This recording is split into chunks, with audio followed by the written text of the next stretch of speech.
So, hi everyone, welcome to HSMAI Minnesota Live. This is our third webinar for 2020. We're picking up the pace here. I'm Stephen Dickey, the chapter president for HSMAI Minnesota. It's great to be here again after about a month of since our last one. But before we get started with Steve and talking about forecasting, I want to start out with some chapter updates. At HSMAI Minnesota, we're committed as things become more and more digital, that we're trying to push as much content as available and relevant content to our hospitality community. So this is kind of how we're presenting to you now until we can hopefully meet in person again, maybe by the end of the year, and then hopefully we'll get back into a regular schedule next year. So stay tuned for that.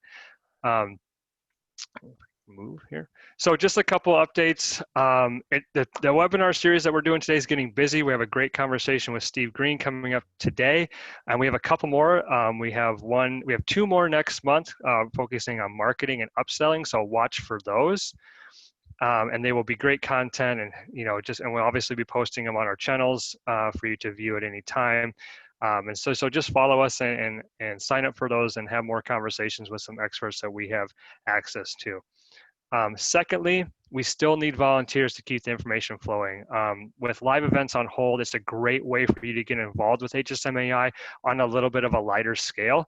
And then it can evolve into a bigger role next year when we actually can have in-person events, and it involves a little bit more legwork. At HSMAI, we believe that volunteering is based on your interest.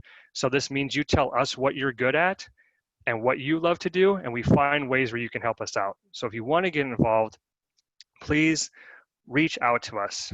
Currently, our largest needs right now, obviously, website and event management. So updates to the website, creating content, managing social media, making sure events get posted and followed up on, and registrations, and member engagement, working in your network, bringing people more involved, and sharing what we have to offer the hospitality community. Just as an example, I have a BA in accounting, a minor in economics, and I work in revenue management, and currently I'm in charge of social media.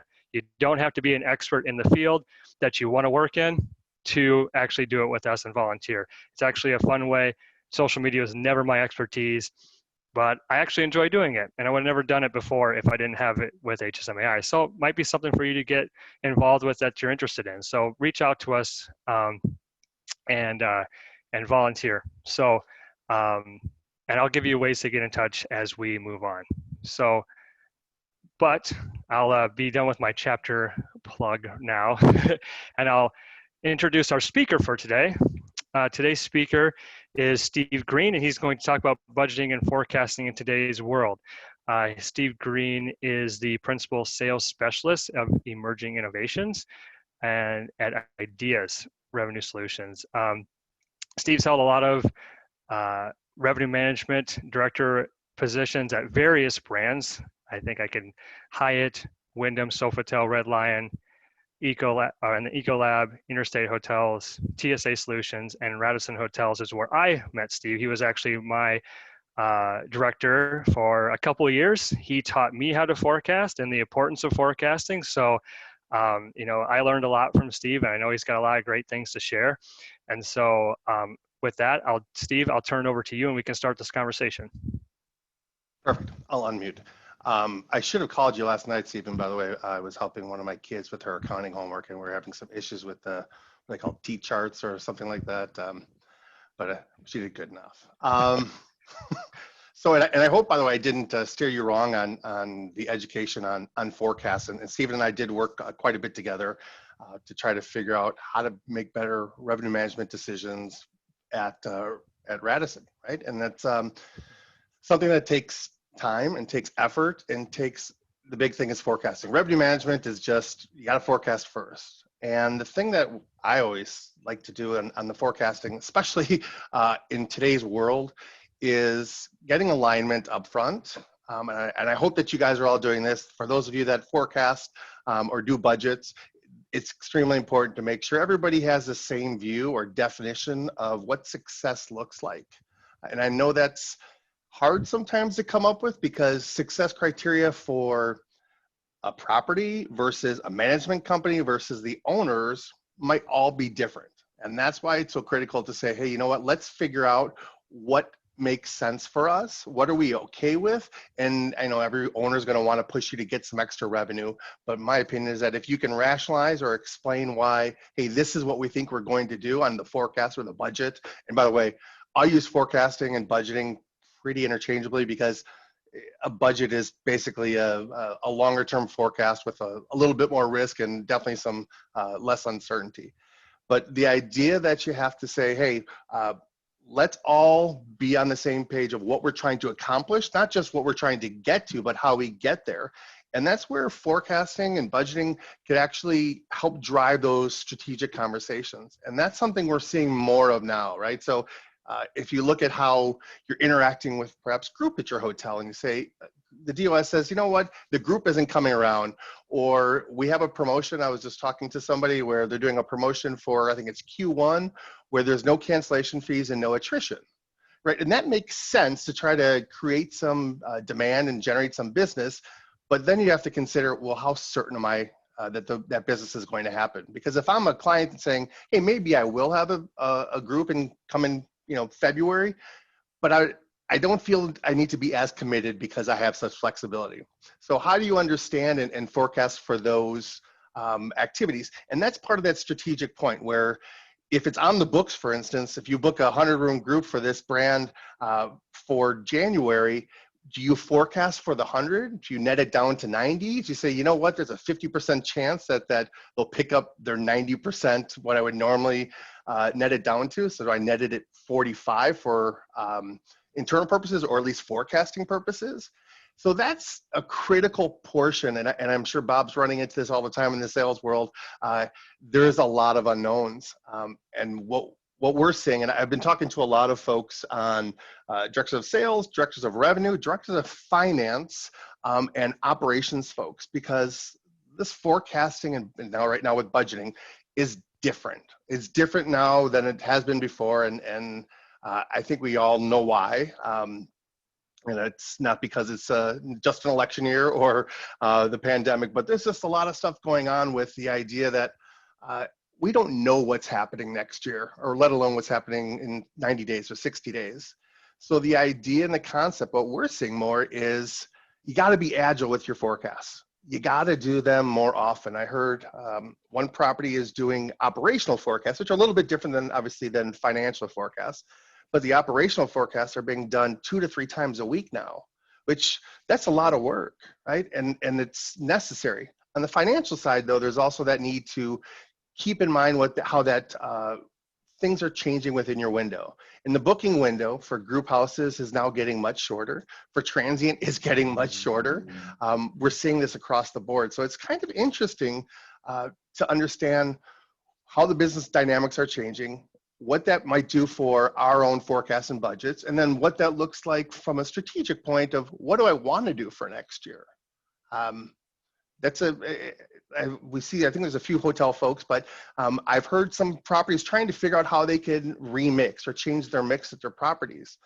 It's sometimes it's a little tough now because everybody's fighting for the same business out there.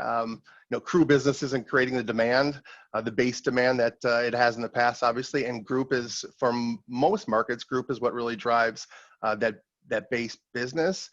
And when group's not coming around, and group's going to be the last one to come back, it's going to take a while. And it'll be interesting to see how that actually comes to life as far as when the bookings get back in line. It'll be interesting. Steve, what's a good amount of times to do a forecast in a month? How often should you be looking at it? Yeah, I guess it depends partly on what type of property you are, right? So if I'm a group house, things might change a little bit nowadays, where you're going to need to identify and explain, hey, you know what, I just booked a new group for 30 days out, and it's a large one. Whereas before that window was further out, now you're going to have to keep your eyes on it closer because just for staffing and everything that goes with it. Mm-hmm. Transient properties, so the airport transient and a corporate business park, those are easier, and I don't think they need the frequency because Mhm. they're just more predictable. I think that Mhm. if you look at updating your forecasts for those types of properties, there's less volatility. But my opinion is that at least on a weekly basis, you're looking at it to say, hey, are things working as they should? It's today. I wouldn't be doing reforecast every week normally because Mhm. it's just there's just too many ebbs and flows within a week, right? So if it's Mhm. on a holiday or something happens where whatever, a snowstorm, all of a sudden bookings move around. So on a weekly basis though, nowadays, I would keep my eyes on it and say, hey, is this looking like it's aligning with what we had originally thought? And if not, are we happy with that? Or if we're not happy with it, what can we do to counteract that, if anything? Yeah, So, so kind of adjusting the forecast when you have more information about it. yeah. Yeah, so And when you see something new, right? mm-hmm, Yeah, I know that right now there's new information every single day. I mean, Big Ten football was canceled. It adjusted the right. forecast. We just found out that Big Ten is going to start again next month. That might change some from some hotels markets, right? Right. So you find information like that, it's time to change the forecast. But there's also times when you have the forecast, right, where you're not changing the forecast, you're adjusting your strategy based on that. So um, what's the difference between sticking to the forecast and changing it versus I'm missing my forecast and I'm going to make this adjustment to get to my forecast? Or can you? Mm, yeah. That's an interesting paradigm because is the forecast going to drive your decisions or it's Right. like having your budget drive your decisions. It's not really what Hmm. you need to do. But what will drive those decisions? You hope that it's not simply like I have to make this number. You should always be wanting to make as much money as possible. True. Right. You're right. So Yep. whatever is, however you have to do that, and that's what I'm saying, like the alignment of strategies. Where I've been at hotels where um, we have folks that are looking for GOP percentage. And that's one strategy. And then where I was saying we need to drive GOP dollars because I can't take really a percentage to the bank, but I could take the dollars. So how do we then adjust our strategy to support that? And maybe I'm not hitting it in one area and I have to step up in another. And maybe it's Hmm. more aggressive with group business or different promotions or different restrictions with them. You have to be nimble. I think today that's where the idea of the agility and just being on top of it, knowing what's happening and seeing Hmm. those results. I mean, it's hard because things are Hmm. when you want them to change fast, they don't, and when you don't want to change fast, they do. And I think it's going to take a while for things to kind of normalize, especially in the Hmm. transient world. Business travel is going to be uh, starting to pick up, but we saw, obviously, and especially like over in Asia, we saw that leisure travelers were the first ones to step back up. Um, and we've seen that here, not to an Hmm. enormous amount yet, but this is part of the season. So we'll see how it goes when you know, the country north of the Mason-Dixon line starts to freeze up. So Yeah. Yeah, it's all an unknown right now. I mean, that's the point about being agile. When you find that new information, it's deciding whether it's do you know there's more demand coming or not? If you know that there is, what kind of change can you make to get that demand to your property? And just know what levers to pull, and that's part of revenue management. So, if I want to back up and speak to some of the maybe some folks that are newer to revenue management and kind of like I was a few years ago when we were working together, um, why do we forecast? What's the importance of it? What does it do beyond saying we're going to make this much? yeah. What does it do for the rest of the property? It does. This is where there's different consumers of a forecast, right? So you'll have at the highest level maybe ownership, and then management companies and corporate offices, and then you get into the property level and all the different departments. At the highest level, if you're looking at an owner saying, well, I need to know what my cash flow looks like. I need to make sure that my investments are returning how they should. And they have obviously insights that a property might not because maybe they have 10 different flags in one city. So they can help keep those things in check. It's important for them, especially when capital's tight, that they need to make sure that they've got the money to spend on the items that they already have committed to. If it's a hotel needs a renovation, just because they're slow doesn't mean the renovation needs go away. Um, the execution of it might, but it still needs to be renovated. So uh, they have a different need. Corporate folks obviously might have like in Radisson World, for instance, we have a managed group. They've got a different set of needs, right? Because there might be some performance clauses in place. It might be how they sell to potential franchisees better, right? So the better they can get accurate with those forecasts, the better they can tell that story. From a property level, though, there is obviously a financial side and a operational or execution side against it. Forecast. If I know how many covers I'm going to have in banquets, that's extremely helpful from a forecast on revenue, but also for a planning side and staff count. But even to the point of, do I know how many covers in banquets are happening? Are they like to the discrete level? Are they are they buffets or are they plated? Because on a buffet, I might have a 1 per 50 for staffing, but on a plated, I might have a 1 per 20 staffing.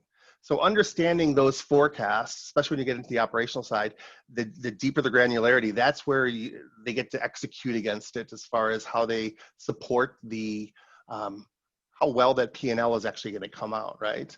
And I'm not saying that where everything is driven by P&L. That's not our industry solely, but we know that's what makes the world go around, is for sure that money side of it. And then on a revenue management side, it's a little bit different. These forecasts that I'm talking about are more financial in nature. You can see things and you might be able to adjust or have to adjust your revenue management strategies or your selling strategies. But as far as a revenue management forecast, that's different, right? Because that's going to look at unconstrained demand and look at things in a different way. Right now, there's not a lot of places that have demand exceeding supply. So everything's kind of wide open, which is fine. That's how it works. But this is a time where you got to stay on top of it too, though, because when those changes do come, you look at like a Vegas. Vegas is opening up slowly. Well, parts of Vegas like boomed faster than they could imagine. And I know one of the issues that they were having in Vegas as far as reopening is they needed more pool space.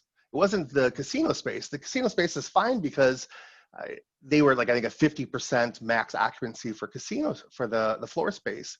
Well, when is a casino 100% full? I mean, every table, there's always open tables, even when it's busy. But the pool space is when people are like, well, if I'm going to come to Vegas in the summer, there better be a pool for me. And they were running out of pools. So then how do you do that, right? So understanding those forecasts and then saying, okay, we have to open up different pools or different times or however that might work, that also helps with that, that planning aspect.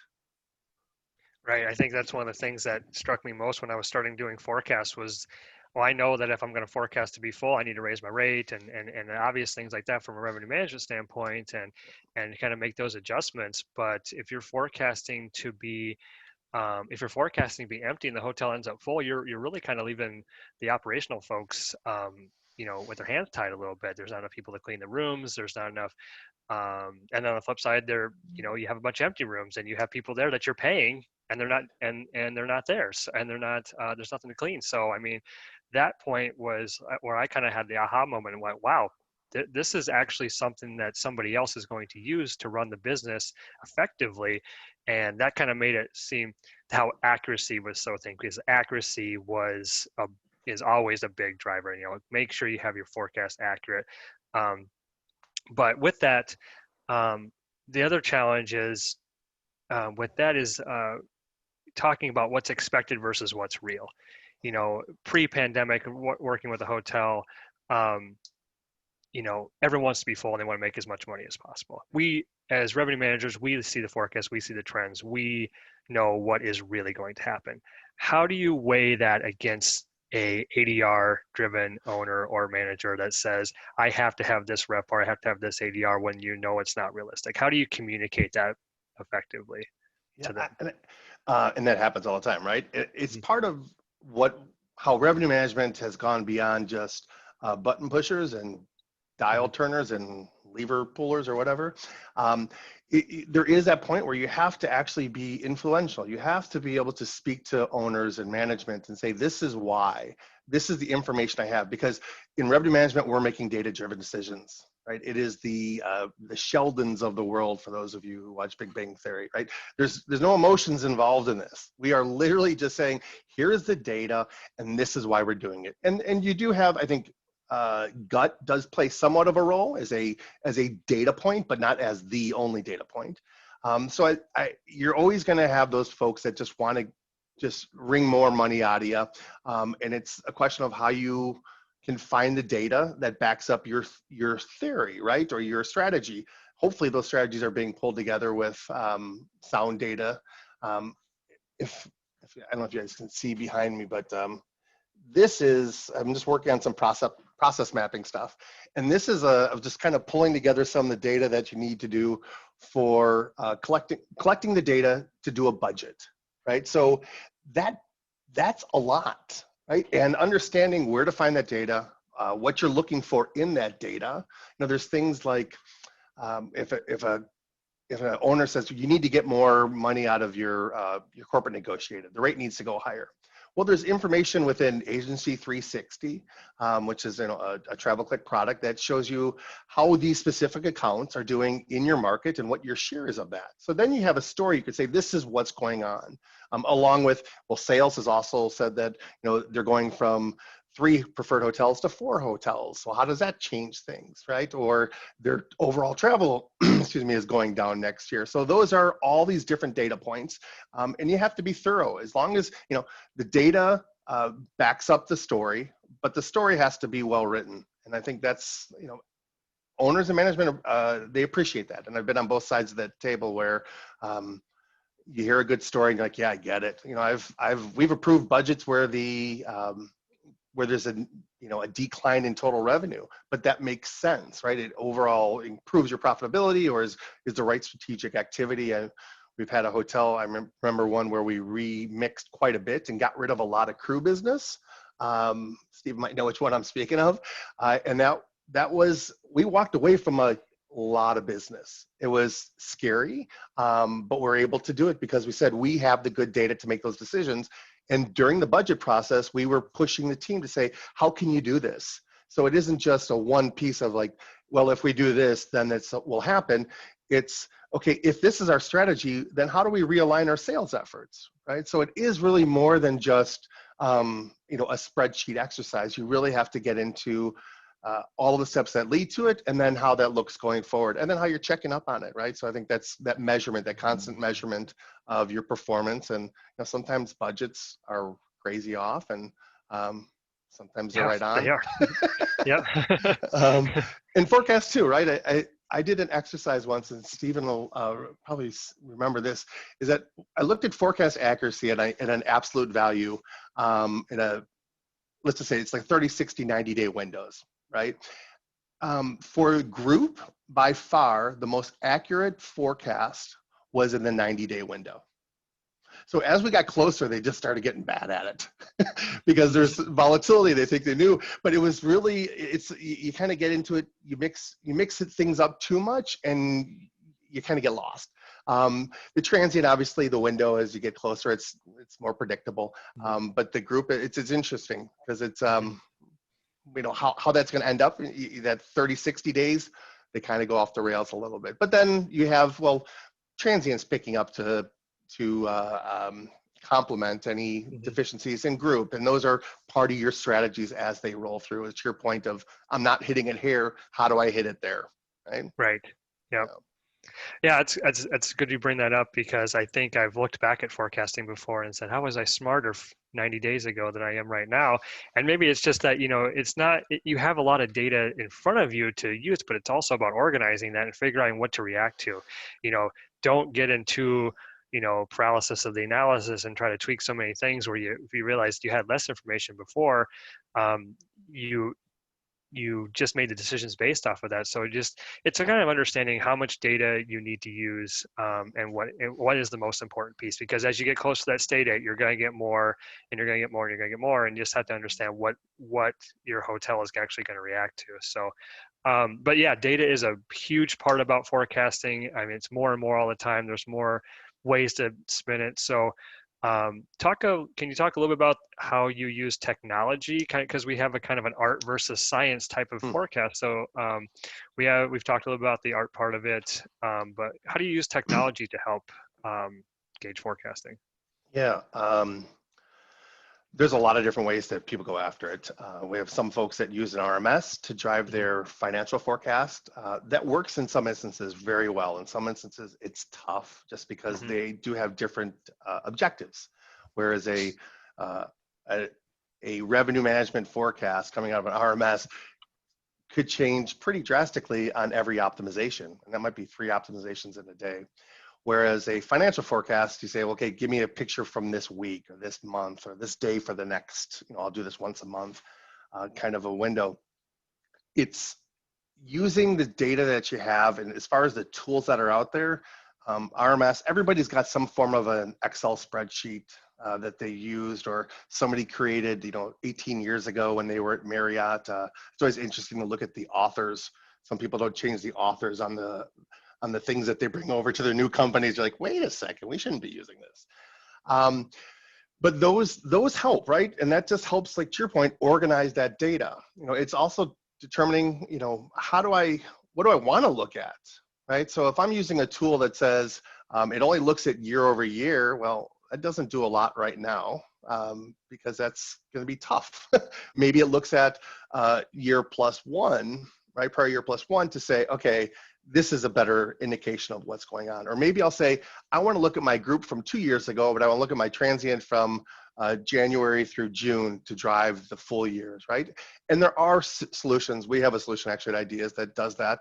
It's kind of to me, this is actually part of what I'm doing with it, is trying to figure out how it could actually help more people. And the idea is that if you can centralize things as best as possible, that's enormous. I know that version control is always a pain, especially when you have multiple departments working on it. If you have a forecast in a spreadsheet that you put on your shared drive and you don't know if F&B has updated their outlets or banquets have updated, it's difficult, and those things are made in a silo. So the more those discussions, whatever tool you're using, if it's Excel or Profit Sort or our solution is called Rev Plan, whatever it might be, just make sure that everybody is communicating.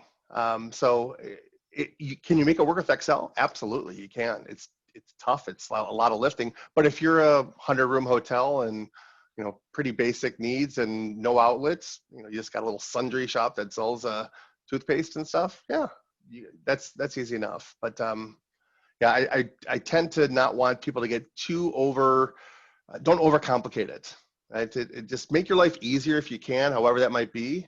I've seen these crazy Excel sheets where they have all of these different macros and they work great until somebody says, well, I want to add a new thing. Like years ago, maybe it was like, well, how do we separate opaque versus non-opaque business? Well, if I don't have that ability to even add a row, it creates an issue. And that's where those Excel legacy sheets do create some problems. So just be careful with those. But usually somebody's got something that works. Yeah, it kind of creates your own thing sometimes, but I would encourage everyone to be using technology as much as possible, because it does really do the heavy lifting. I remember before I used an RMS, I had a spreadsheet and I would spend 6 hours a day forecasting one property, and it's like, oh, I wish I could do this for all 8 of them that I managed at that time. And and once we got an RMS, I mean, that did a lot of it for us, and you can able to put in what and have it make the adjustments for you, and then it's all about taking that science and providing your gut to it. There's a lot of things that systems don't know. They don't know that college football's canceled. They don't know that they don't know how election year. They don't know anything that's going to impact demand that doesn't come out in the numbers. And so that's where RMSs and revenue managers have to work together. It's not something that's going to replace revenue managers. And I think that was a little bit of a fear when RMSs were coming out, but I think the conversation has shifted now, and it's given revenue managers more of a seat at the table, because they're not spending time in the Excel spreadsheet adding the numbers together and creating the macros. They're actually being the decision makers and using that. So I think that's exciting about the revenue management profession, that we're becoming, I say we because I am one, but the revenue managers are coming into more of a seat at the table leadership in hotels. And I think it's important because of all the things we just talked about. The forecast it can be complex, and they need someone to intelligently kind of translate that a little bit. How does this impact the business? And so, it's great that we're able to, bridge the gap between the analytics and the the business side of it. So that's exciting for future revenue managers and current ones that are working in it. But it's a balancing act a little bit. Yeah, and we're seeing more of that, not revenue management, but more commercial, right? So who's driving the Hmm. commercial Yep. aspects and that ownership, where it's the title, it might not just be nomenclature, but it's actually you're looking for different results. And it isn't just typically, in the past, the revenue manager are the people who knew how to use the reservation system. They're the best. And we're so far past that, right? So we're looking, I mean, if I don't mind me, even Stephen, in your world, you didn't have a ton of revenue management experience when you came on our team, but it was Right. really more about you had the financial mind, right? And that's Mhm. what we said, let's figure this out, because these skills are transferable once you can actually put them in the right place. And that's what made you so successful too. Hmm. Right, and it's about understanding those trends and being able to communicate that. So when you're building your forecast, you can look at it, and you can have all the financial numbers, and you can know how to run a macro, and you can know how to Yeah, do a linear regression and all these fancy terms that I yeah, don't even know all the right terms of it. But if you're able to communicate the impact of that to the shareholders and the stakeholders, is really critical to saying, this is how it's going to impact the business. This is how it's going to make you more money. This is how we need to change your operations so you can do that. We need to work with this OTA. We need to work with this wholesaler. We need to reject the crew. I mean, I hmm, hope that we get back into the time in the hotels where we're saying, I don't need your I don't business. Or need it. Yeah. I don't need it, right? Hey, Tarico, I uh, don't need your business, right. right? so, anyway, but I want to open it up to, we have about 8 other people on the call here. So if anyone else has any questions or comments for Steve, please I feel have free a to unmute. question, Steve. Yes, sir. Hi, Bob. First of all, my sandwich was great, so thank you for Good. bearing with that. But being on the sales side of it, and what you said, Stephen, is exactly what I'm seeing. Now people are taking more than what used to be a great customer, not a good customer, is becoming a great customer. How will, once things start getting back, and they're going to slowly but surely, what can salespeople understand now? What can they learn now about budgeting and forecasting that'll help them sell better with better targets versus having conflict with the process? Did that make sense? Yeah, it's an interesting one. And I think a lot of it has to do, Bob, and is that communication side of it, right? So Yeah. again, alignment of goals and strategies is the first thing, because I don't want to make a decision. I love taking chances. I'm a big fan of tests and trials, and they used to have to report on every test that they did each month on how well it worked, because I think you have to. There's a risk in our world that we have to take, as long as it's calculated. And that's the same thing on group side, right? So even understanding, like, from the if I'm going after group, am I going after the right group, the right segment, right? Am I saying, you know what, government group is the best thing because it's the most stable, or not? Or at least I know the rate. But are those the things that are cut? And I think understanding, associations are going to have to come back around. That's the definition of an association, is that they meet. Right now it's more virtual, but they're going to have to do the face-to-face eventually. So I think that it's important, and you probably could speak this better than I can, from what you're saying, is the group is there. It's going to come back around. You have to keep your eye on it, though, and check your pace numbers, right? And not just to yourself, but if you're able to have like a demand 360 report, or if you get more insights from the CVB, there are some easy indicators. It's pretty well documented that group business will start to come back after the transient, and there's a lag, and I don't know exactly why this exactly works, but there's GDP growth is directly correlated to occupancy demand. So, and it's like a 6-month lag. And it's been proven over and over and over. So you see those data points will help drive those decisions. But asking the hospitality industry, we all love to talk to each other, and it's a very open world where you will know what's going on at your competitors' hotels. Are they saying good things? Are they saying bad things? Does the CVB say, hey, you know what? we're going to kill our numbers, or they're going to have a hard time. We're losing, Minneapolis is losing business to St. Louis, let's say, because they're less of a breakout or whatever it might be. Those are all those inputs that you have to kind of pull together to figure out what that future looks like. There's no miracle answer, right, though? No. Have you got one? No, that's why I joined the call. I was looking for it. Sorry, that is good.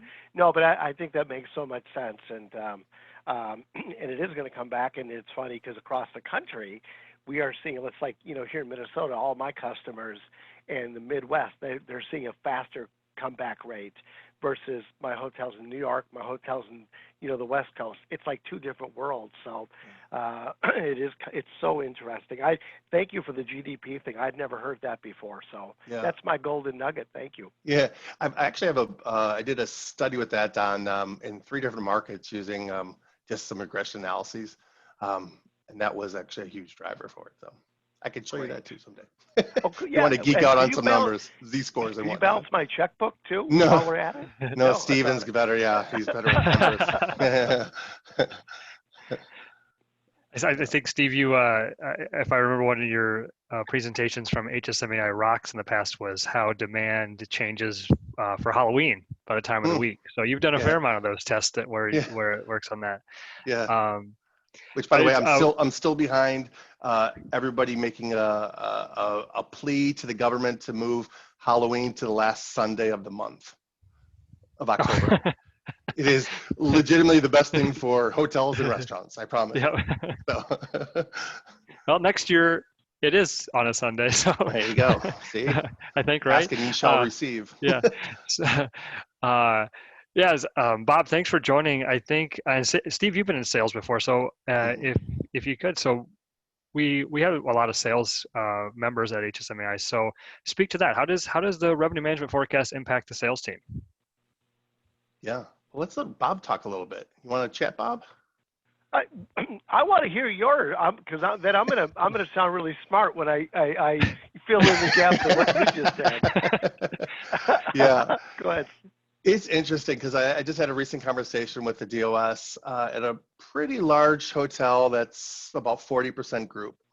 And their world's changing to the point where it isn't just about group, it's also about catering. Right. So if you were in the past, you might have held on to some of those rooms. You've had your select cell or your ceilings or whatever it was that you can hold for that space.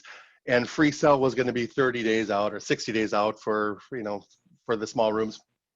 It's changing now because now you just got to get business when you can get business and worry about turning away business later.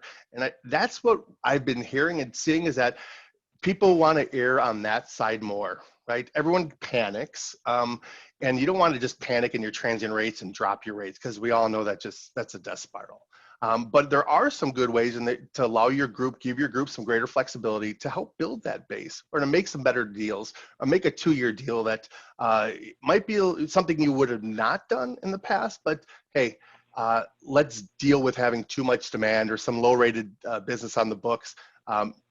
In the near future instead of wishing we had it in the past. So yeah, and I think with that, what we're seeing, Steve, that's such a great point that many of our properties that are bringing back some crews and some corporate business, they are working with these people. And again, it's sometimes the people that they weren't working with before. And now they have this opportunity to get a nicer facility for a little bit better price for a smaller event. And we're trying to let those salespeople understand that they need to communicate that, okay? We're thankful that you're helping us keep our employees employed and keeping the lights on. And we're going to always respect that. But understand, as we go along, there is a business side to it. And, I think it's so important not just to use that business and then when you get more business, say, who are you? I'm not even taking your calls anymore because of the credibility in the marketplace. So I think that communication process is going to help people in the long run. Yeah. So I think there's a big piece of quality of revenue, and I've spoken about this quite a bit in the past. If you look at a negotiated account, and the negotiated account produces $100,000 a year for a property, corporate negotiated. And then you've got, corporate account B that does $90,000. Well, if that $100,000 is just coming in Minnesota in the summer months on Tuesdays and Wednesdays, Okay, but if that $90,000 is coming in the shoulder months or the slow period, and even on shoulder days, that quality of revenue is so much greater. And this is to your point, Bob. I got to take care of the people, especially in colder climates. I got to take care of the clients and partners that have been taking care of me too, right? And that it comes out in just that quality, right? So I don't need help on a Tuesday and Wednesday if I'm near the Mall of America in the summer, right? But what do I need, and when, and who's giving it to me, and finding that business. I mean, there are still those like the railway companies that have, you know, Sunday night and Thursday night rooms. Gosh knows how they do it, and I don't know why everybody isn't just clamoring for that business. And it's out there. And I know Stephen, I think you used to have one of those hotels. Those opportunities are out there as long as you understand how they fit into the overall strategy. And I think that's with sales. Sales needs to understand what your strategy is. And I think sometimes salespeople are measured the wrong way. They're measured overall sales. So they're going after the bigger piece of the business where, and we know not all business is equal. Sometimes a $2,500 piece of business that fills a hole, obviously, can be more valuable than a $10,000 piece of business that's wedged in there. And I think that's where the forecasting and budgeting goes. And I think this is good for there's always a silver lining. Learning how to go after different markets for different reasons, I think that hopefully it'll carry through and help them fill those opportunity dates. And our industry needs to measure salespeople differently. They should get more value for new business that fills a hole versus that rebook year in, year out, that house account. So I think that's why learning how the numbers really work out matter. Yeah, and that's the communication part of it. We always talk about how sales and revenue management need to work closer together, and that's why I'm glad, you know, HSMAI has these two disciplines in the same meetings and reading the same articles and understanding how things work together. Because of that, I mean, in this pandemic, we've really seen how certain accounts that are keeping some hotels afloat. Steve, those semi truck drivers and the stuff that you mentioned that some hotels didn't say yes to for a while for whatever reason are the ones that were kind of pandemic proof a little bit. They continued their business because shipping still happened and people still hit the road and it was stuff like that those hotels are the ones that are staying open because they had those relationships with those and they knew that they could fit that business in properly and they communicated with their sales folks. And then as we pick back up, you know, it's a very good point you made, Steve, about of course I'm going to get business in the summer in Minnesota on a Tuesday, Wednesday. Can I have something that brings me business in the wintertime as well? And that's where the communication is. Hey, sales team, these are where our gaps are. And your forecast is going to show you where those gaps are. And you can help not really direct them, but work with them and say, you know, we're looking for this type of business, this type of business, this type of business, instead of, you know, just, you know, we're just going to field what you have and change the rates based on that. You know, we want to show you where our gaps are. And it's evolving. Salespeople should be eating this up right now because you usually have to do that displacement analysis. Well, show me what you're displacing now, right? Just take it and run. Yeah. Good. Hey, I got a casino pool story for you real quick. The lady who cuts my hair, and it's a quick job, she finally went to a casino, and the line to get into the pool was 4 hours. It started at like 7 in the morning, unless you bought a cabana. So she and her friend bought a cabana for $300, and they found 3 other people to give them $150. They made money on it. Boom, revenue management. There's so much money to be made in the cabanas. It's unbelievable. Good. Okay, great. Anyone else on the phone got any questions for Steve? Okay. Or just want to chat. Or just anybody have a cool forecasting story? All right, good. Well, I just wanted to thank Steve for sharing this information. Always a great conversation with you, especially about forecasting. I know that yourself and Ideas put out a lot of great content all the time about revenue management in general. So will, feel free to follow that as much, to get some great information. I'll share on the screen for HSMAI now, so the folks on the call or seeing this in a recording can see our contact information. If we talked about volunteering before, please, contact us at the Gmail if you're interested in getting more involved. But follow us on LinkedIn and Facebook. More and more, we are sharing important articles. We are actually, if you remember from the last one we had with Meet Minneapolis, we were going to have continual updates about the Meet Minneapolis State of Tourism posted on our website and in our social channels.